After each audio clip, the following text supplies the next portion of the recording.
नमस्कार, मैं स्वप्निल और आप देख रहे हैं the news launcher Uttar Pradesh Uttarakhand. Gyanesh Kumar, क्या करके मानेंगे? और यह सवाल आज की तारीख में क्यों? अपने बीएलओ की तकलीफ मैंने खुद देखी है और आज की तारीख में दो बीएलओज का दर्द आपको और दिखाना चाहता हूं।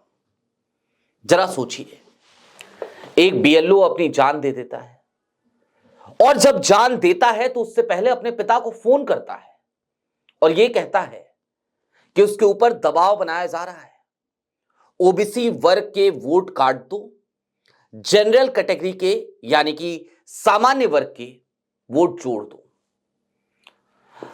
दरअसल मैं एक बात और बहुत ईमानदारी से कहना चाहता हूं। मेरा जन्म खुद एक संवर्ण जाति में हुआ और उसके बावजूद आज की तारीख में अगर इस देश के संविधान, इस देश के वास्तविक लोकतंत्र पे किसी को भरोसा होगा तो कोई भी इस प्रक्रिया का समर्थन नहीं करेगा। दूसरी तरफ एक बीएलओ रोती रही, उसका बेटा उसे चुप कराता रहा। मैं आपको दो खबरें बारी बारी से पहले दिखाना चाहता हूं। दैनिक भास्कर की पहली खबर आपकी स्क्रीन पर। यूपी में बीएलओ रोती रही, बेटा चुप कराता रहा, बोली एसआईआर के लिए रात 3 बजे लोग फोन करते हैं, घर जाओ तो दरवाजे बंद मिलते हैं। दूसरी खबर आपकी स्क्रीन पर। एसडीएम धमकाते थे, एसआईआर में ओबीसी वोटर्स के नाम हटाओ। गोंडा में अपनी जान देने वाले बीएलओ के पिता फूट फूट कर रोए। अभी जो दूसरी खबर है ना, इसके जरा विस्तार में चलते हैं।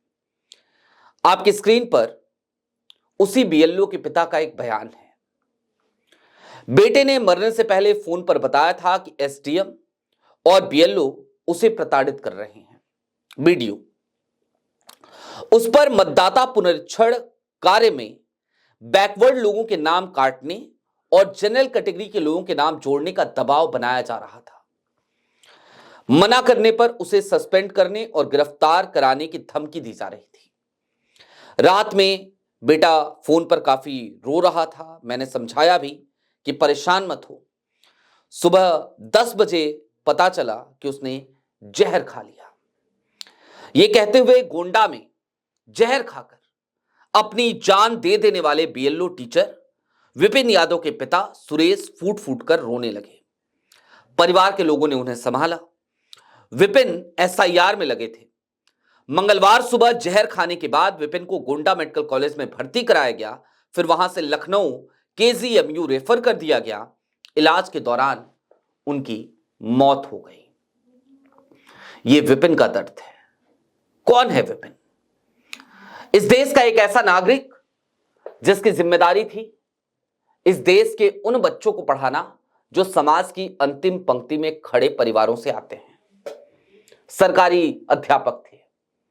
जाहिर सी बात है, आज की तारीख तक यह सिस्टम इस देश में अब तक चल रहा है कि सरकारी विभाग के ऐसे कर्मचारियों को आज भी चुनाव आयोग एक अलग तरीके की लाठी से हाँक रहा होता है।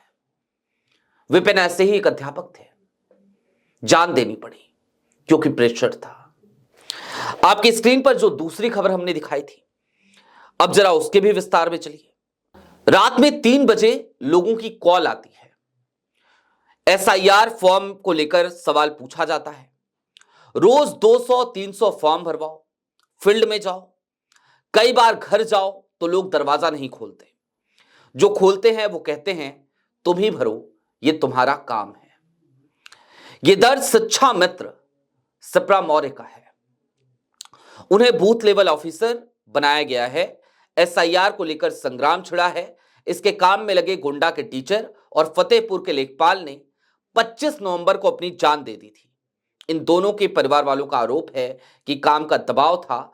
जहां एक तरफ आम जनता को फॉर्म की जानकारी नहीं होने पर परेशानी हो रही है, दूसरी तरफ बीएलओ भी परेशान नजर आ रहे हैं। अब दोस्तों, 2-3 चीजें हैं जिनको आज की तारीख में हमें समझने की जरूरत है। ज्ञानेश कुमार तो खैर समझेंगे नहीं, पता नहीं आंखों पे कौन सी पट्टी लगा करके बैठे हुए हैं। पहली चीज तो ये कि ये बीएलओ हमसे अलग नहीं है, ये इसी समाज से आते हैं, हमारे बीच में रहने वाले लोग हैं। मैंने आपको इसी प्लेटफॉर्म पर एक ऑडियो काफी पहले सुनाई थी। मेरे बीएलओ की कॉल थी, वो मेरे पास आई थी। मुझसे यह कहा गया था कि आप जरा स्कूल तक आ जाइए जहां पे आप वोट डालते हैं। मैंने कहा क्यों? यह आपका काम है। जाहिर सी बात है, स्वाभाविक प्रतिक्रिया थी मेरी और किसी की भी होती। जो नियम कायदे कानून ज्ञानेश कुमार बता रहे हैं उसके अनुसार। पता है मेरी बीएलओ ने क्या कहा था? हम घर घर जा रहे हैं लेकिन वहां पे काम नहीं हो पा रहा। हमने कहा क्या इस देश के मुख्य चुनाव आयुक्त को यानी कि ज्ञानेश कुमार को जमीनी हकीकत का पता नहीं है? आप लोग किस तरीके की परेशानियों से गुजर रहे हो, क्या इसका अंदाजा, क्या इसका अंदेशा ज्ञानेश कुमार को नहीं है? एक सेकंड की भी देरी उस बीएलओ ने नहीं लगाई थी। सीधे तौर पे कह दिया था, बिल्कुल सही कह रहे हैं आप, ज्ञानेश कुमार को जमीनी हकीकत का पता नहीं है। इन बीएलओस के पास कोई अलग से संसाधन नहीं होते, इनको चुनाव आयोग गाड़ियां मुहैया नहीं कराता। ये अपने सीमित संसाधनों में घर घर जाकर इतने कम समय में आखिरकार कैसे एसआईआर के एनुमरेशन फॉर्म भरवा सकते हैं, इस बात की चिंता किए बिना टास्क दिया जा चुका है। कभी खबर आती है कि ज्ञानेश कुमार की बेटी ने 60 बीएलओस पे और 7 सुपरवाइजर्स पे एफआईआर करा दी, तो कभी खबर आती है देश के अलग अलग हिस्सों से, क्या मध्य प्रदेश, क्या राजस्थान, क्या केरल, क्या पश्चिम बंगाल, कि बीएलओज अपनी जान दे रहे हैं। उत्तर प्रदेश से भी 2 केसेस आ गए और इन सब के बीच ज्ञानेश कुमार अभी भी अपने अकड़, अपने घमंड में चूर नजर आ रहे हैं। उनको फर्क नहीं पड़ता कि जिन बीएलओज के बेस पर पूरा का पूरा चुनाव आयोग काम करता है, आज की तारीख में वो बीएलओज किस तरीके की समस्या से दो चार हो रहे हैं। और क्यों नहीं पड़ता फर्क? चुनाव आयोग के पास अपने अधिकारी नहीं होते, अपने कर्मचारी नहीं होते। चुनाव आयोग को भी पता है कि यदि उसे इस देश में चुनाव कराने हैं तो उसे मदद लेनी पड़ेगी। किसकी? इन्हीं अधिकारियों की, छोटे छोटे अध्यापकों की, सरकारी स्कूल के, स्वास्थ्य विभाग के कर्मचारियों की। तो चुनाव आयोग को कोई फर्क नहीं पड़ता।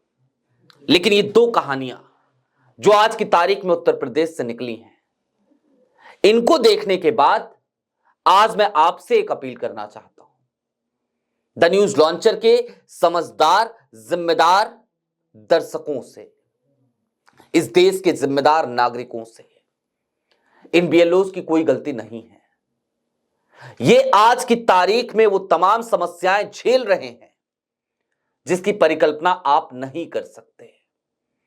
और दूसरा, यदि आप जिम्मेदार नागरिक हैं तो अपने मताधिकार को बचाना आपकी भी जिम्मेदारी है। ज्ञानेश कुमार जिस चीज पे अड़े हैं, आज की तारीख में हमें उनके सामने घमंड दिखाने की जरूरत नहीं है, बल्कि जरूरत इस बात की है कि अपने मताधिकार को हम सुरक्षित रखें, इन बीएलओज का साथ दें, ताकि जिस तरीके की मानसिक प्रताड़ना से आज की तारीख में ये तमाम बूथ लेवल ऑफिसर्स जूझ रहे हैं, उसमें उनको थोड़ी सी राहत मिले। ज्ञानेश कुमार जी, आपसे भी एक अपील है, इन बीएलओज की समस्याओं को समझिए।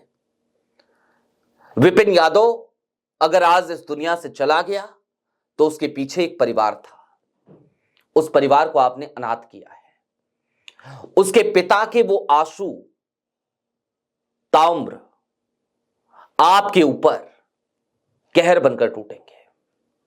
समझने की जरूरत आपको भी है ज्ञानेश जी। अभी के लिए दीजिए इजाजत। ऐसे ही तमाम अपडेट्स, तमाम डेवलपमेंट्स के लिए जुड़े रहिए the news launcher Uttar Pradesh Uttarakhand के साथ। बहुत शुक्रिया।